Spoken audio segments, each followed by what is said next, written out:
İro emli konaxa İskender Paşane. Hemû weşangerên Kurd lê vê derê ne. Li Tirkiye par 35 hev weşanxaneyan pirtûk çapkirine.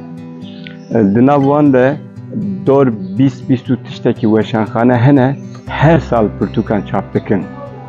Nûnerên wan weşanxaneyan li vê derê hatine cem hev du rojan wê li ser pirsgirêkên xwe bicivin.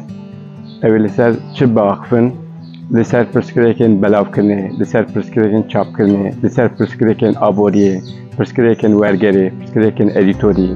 Yani pirsgirêkên weşangeriya Kurdî çi hebe li ser wan ew ê biaxivin, sohbet bikin, nîqaş bikin û di dawiyê de jî hedef ew e însiyatîfekî yan jî yekîtiyekî ava bikin. Komxebata wan du rojan dewam dike. Piştî du rojan encamname jî wê derkeve, em ê ser wê encamnameyê jî biaxivin. Weşangerên Kurd rojên 11 û 12 Gulana 2024 du rojan li Amedê civiyan.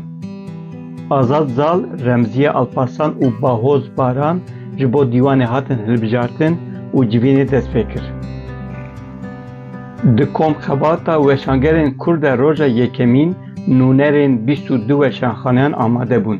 Roja duduyan du sê weşanxaneyên din ku nehatibûn jî beşdarî civînê bûn.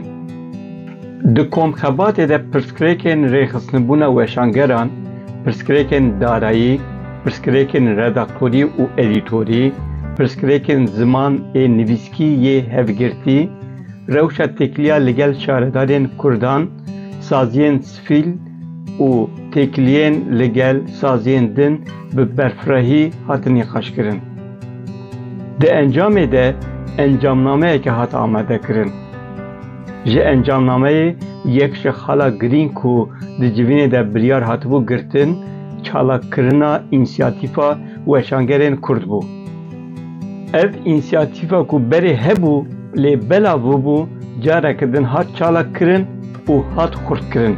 Ji bo vê yekê ji weşanxaneyên cuda heft kes ji bo vê însiyatîfê hatin hilbijartin.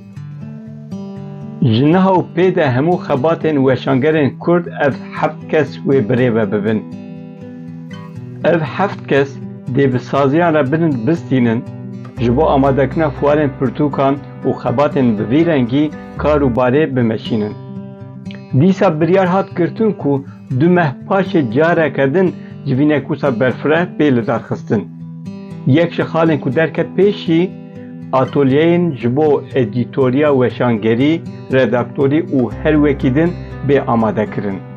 Komxebata weşangerên Kurd xelas bû, encamname jê derket û rewşa dawî bi vî awayî ye.